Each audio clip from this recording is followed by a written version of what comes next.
My seniors and colleagues, today we will discuss, rather we will show three school cases which we do not see very regularly. These cases are not, so to say, very rare, but these are not very common. So just to have an impression about them, we will present these three cases.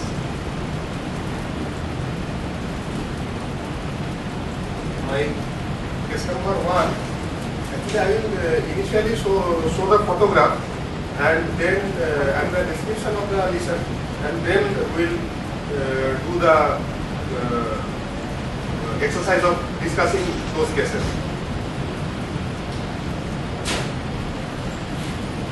A 9-year-old girl. उस mic को थोड़ा bend कर दिया अपना मुख का तरफ.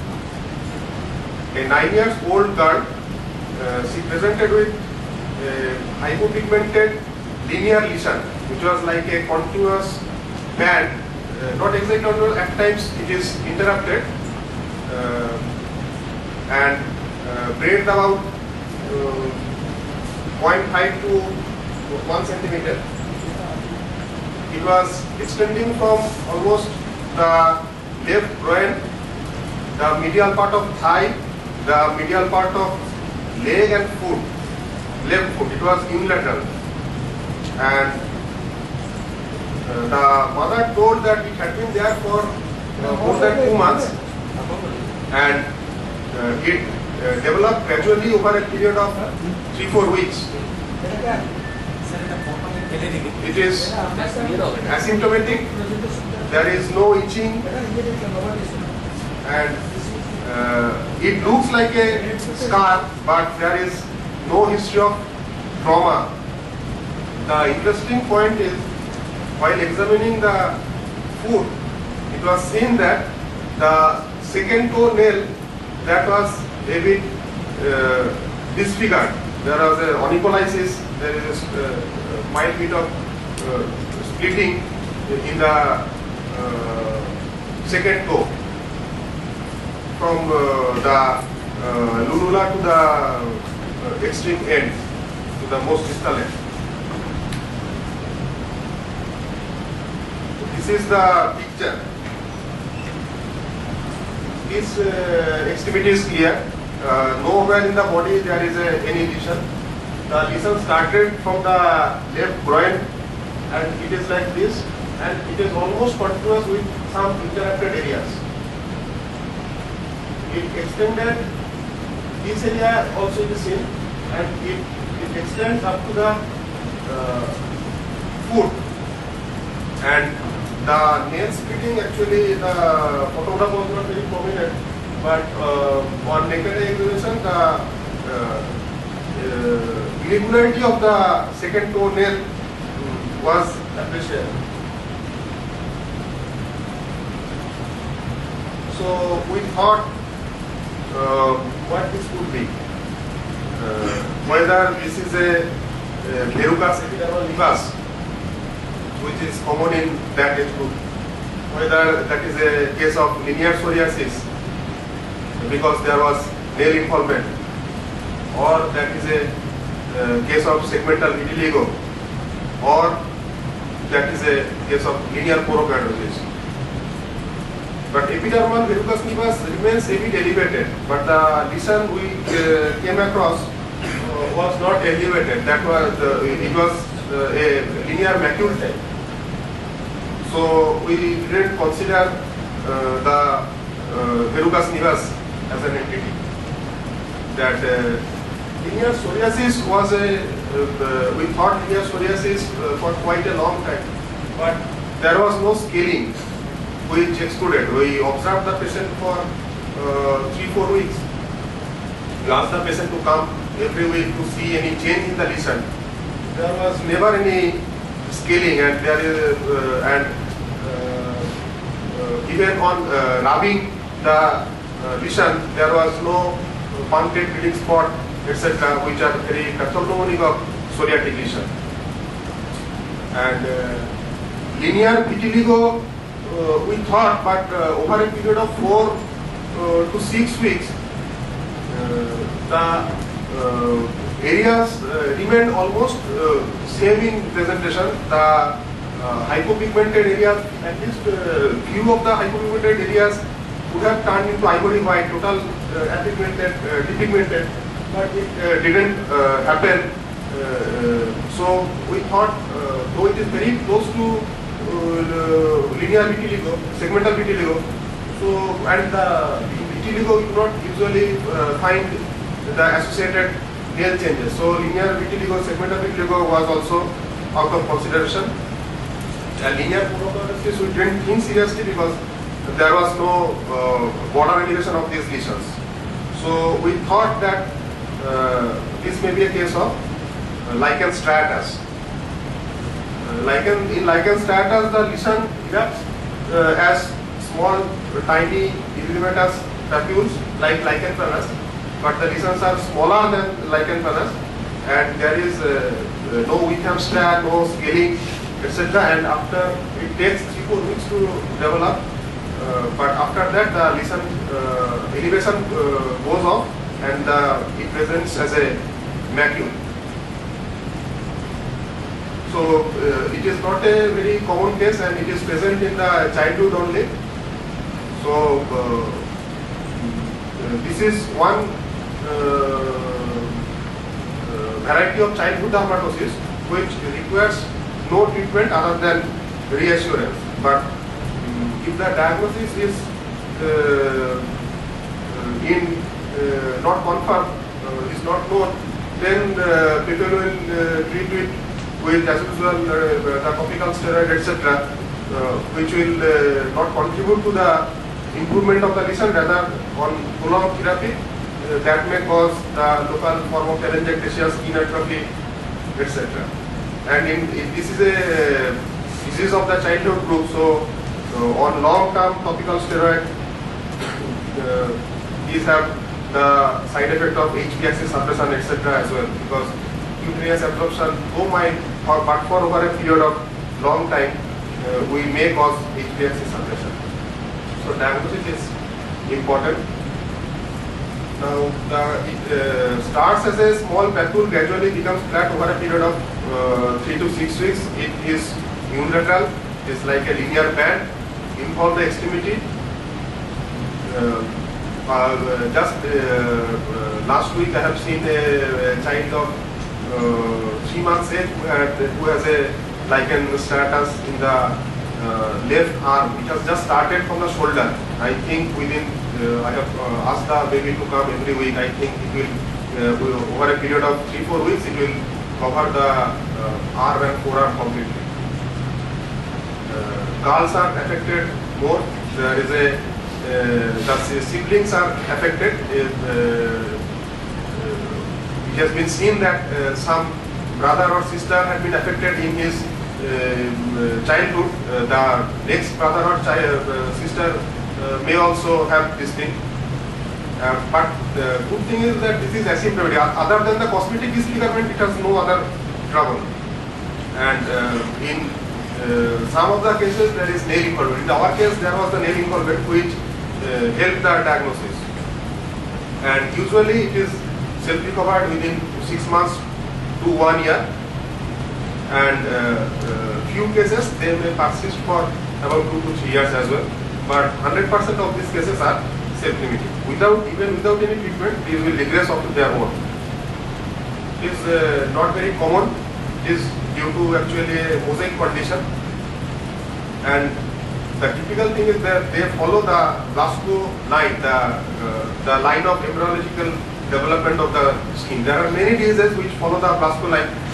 Like we know the very common known to us, that incontinential pigmenting. Lichen striatus is one of like these diseases which follow the Blasko line. And the trigger is unknown how this occurs, but it has been seen that it mostly erupts during summer or spring. The histopathology is, if the diagnosis is clinical diagnosis is in enema, we can do histopathology which shows acanthosis, that means the thickening of the stratum spinosum layer. Then hyperkeratosis, the stratum corneum is thickened, and there are dyskeratotic clearance cells in the upper epidermis, and there is lymphocytic perivascular infiltration. The treatment is basically reassurance, nothing is required, and if someone insists, parents are very apprehensive about this thing. They think that whether this is going to be a case of vitiligo. So if something has to be given, emollients can be given, because that will have no adverse effect. And topical steroids for a short period may be given during the eruptive phase. At that time there may be itching. When the papules can be felt, at that time it can be given, but it should not be given when there is no papule are felt. It becomes a macule, nothing, or there is no itching. And if in that baby which I have seen last week is aged only 3 years, so in those cases where the topical steroid is difficult to give, we can give the topical immunomodulators like tebentolimus, tacrolimus, etc. during the eruptive phase. But anyway, these do not. It is not that if we keep that sheet during the eruptive phase, the lesion will stop and it will not progress. It will have its own progression along the line of Glasgow, and gradually it will be self-limiting. The prognosis is excellent. That has to be told to the parents. My next case.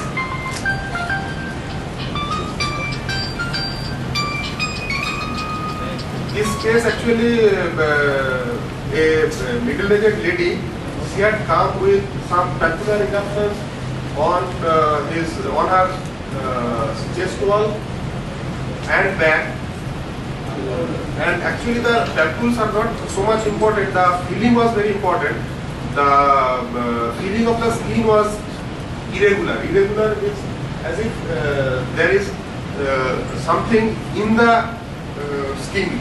It is not very smooth to feel, not very smooth to touch, but it is not scaling.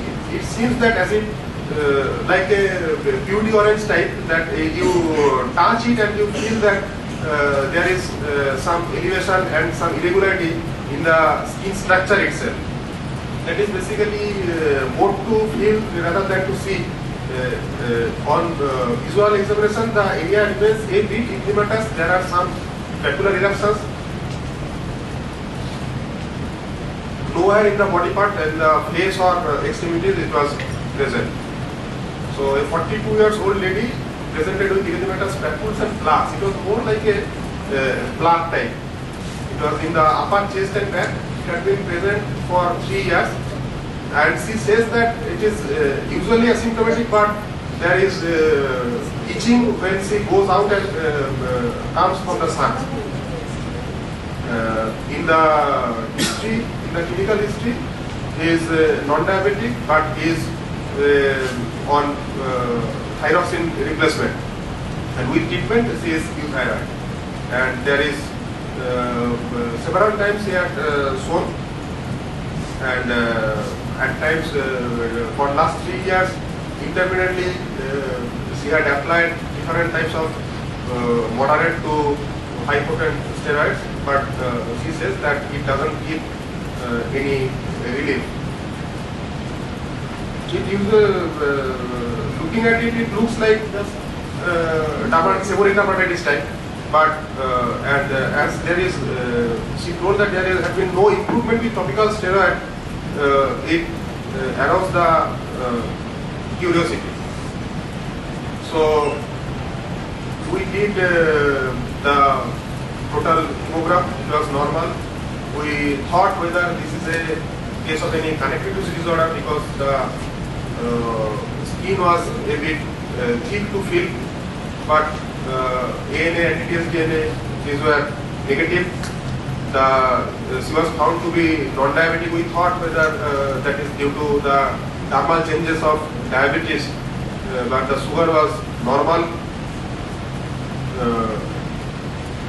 and the renal function test, liver function test, lipid profile, all were normal, within normal limit.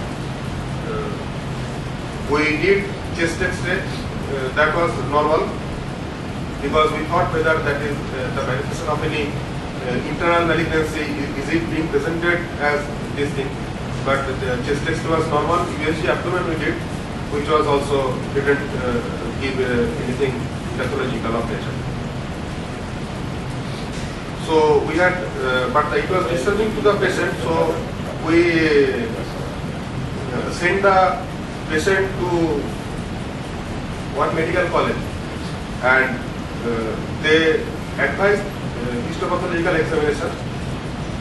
We had taken the sample and did the histopathology from the same medical college. We sent the sample there, and on hematoxylin eosinase stain, it was just like a chronic inflammatory reaction. There was perivascular and perifollicular lymphonuclear cell infiltrate around the vessels and the follicles, sebaceous glands and the hair follicles. There were lymphonuclear cell infiltrate, which is very common in any chronic dermatosis.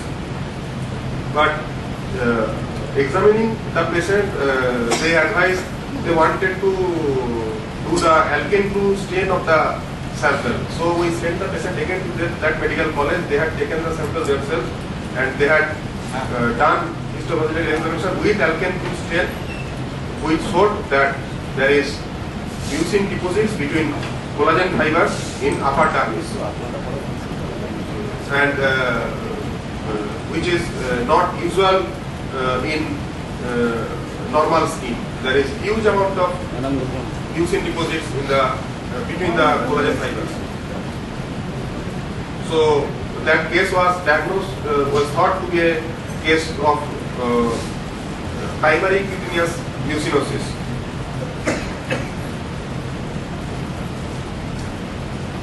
In this area it is better appreciable. This area, that central back, that there was a, and the lesion is almost lacy like it is like a reticular formation. There is a plaque type, and there is a morphia-like feeling of the skin, be it in the anterior chest wall or in the back. The areas of involvement, mostly central, there was as if some the thickness was appreciable. So the name is basically the name itself describes the lesion. There is reticular, because there is a reticular or lace-like presentation, and it is erythematous, and there is mucin deposit. So it is reticular erythematous mucinosis, which is one variety of primary cutaneous mucinosis. There are other like scleromyxedema, then lichen sclerosus, etc. And there are secondary mucin deposits also, which we come across in case of lupus erythematosus or dermatomyositis like this.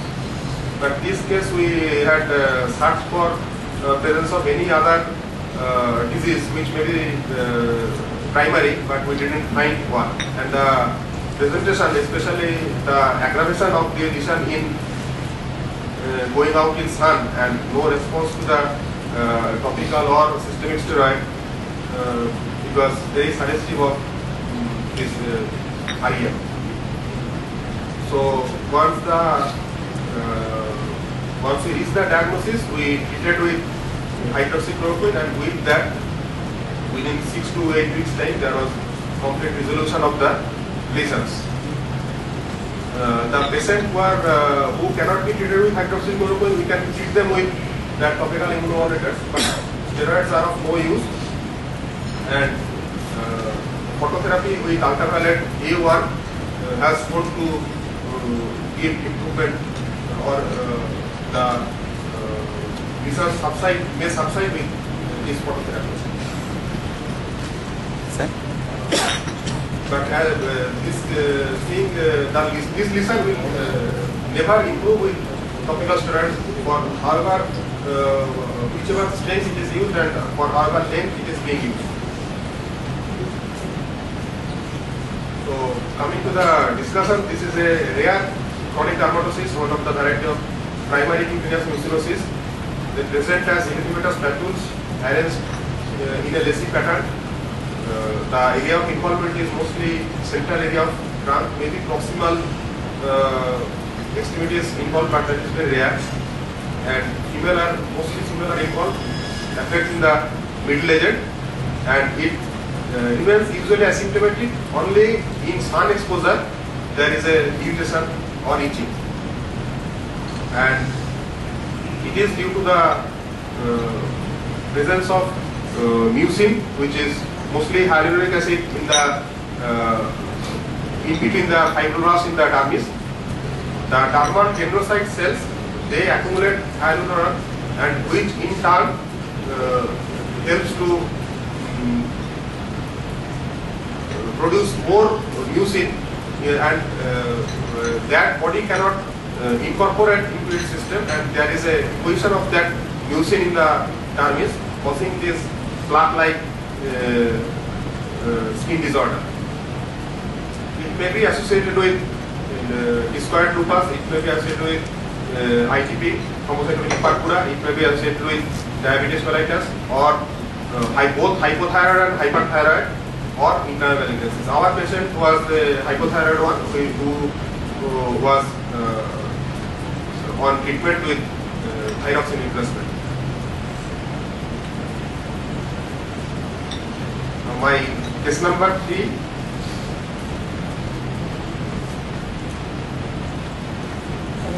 This young person, he presented, he is a junior engineer. He presented with this darkening of this area of face, speckle darkening, with the darkening of the conjunctiva and sclera of the right side. The left side was unaffected. He is a 33-year-old man. He presented with dark area on right side of the face and around eye. It started from the age of 13-14 years, his early adolescence. The border was irregular. It was asymptomatic. There was no problem other than this darkening causing the cosmetic disfigurement. And though the eye looked very unacceptable, there was no visual problem. This is another view.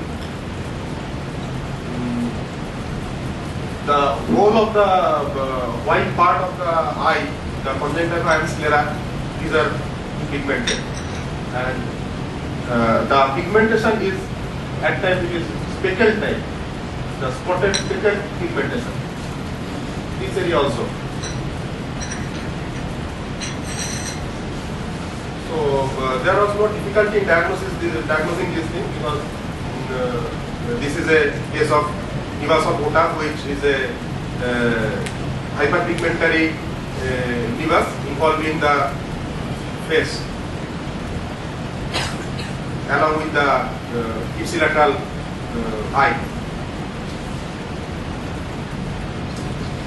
So the patient had actually the blue, grey or brown patch on face. It was unilateral, only in the right side, and it involved the trigeminal nerve first and second division, ophthalmic and maxillary division of trigeminal nerve, right trigeminal nerve. It involved forehead, temple, the eye area, the cheek and nose. The sclera, the inner side of palate, buccal mucosa, and inner side of lip was darkened of the same side, right side. His case, we didn't examine the tympanic membrane, but we know that if the tympanic membrane is involved, there is deafness, but that patient didn't have any deafness. And there was this speckled hyperpigmentation, and at areas there was these tiny nodules.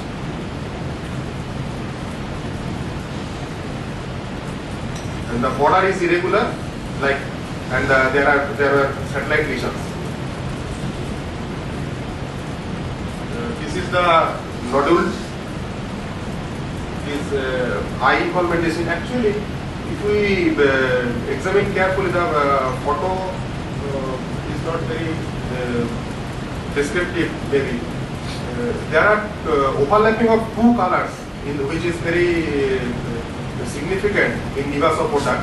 The sclera looks bluish grey, and the discoloration, the pigmentation of the conjunctiva is brown. So, and at times they overlap each other. The brown and both brown and bluish grey coloration can be seen in the eye, in the affected eye.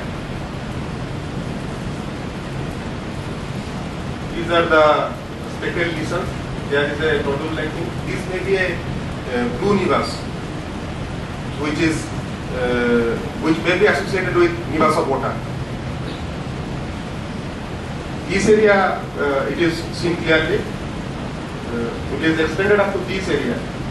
These are the spectral lesions. Up to this area it is involved. But there is one nodule also. There is another nodule. But the thing is that this area is absolutely clear. Because that area is supplied by the contradiction of the great auricular nerve. So the area in front of the angle of mandible, it is absolutely clear and unaffected.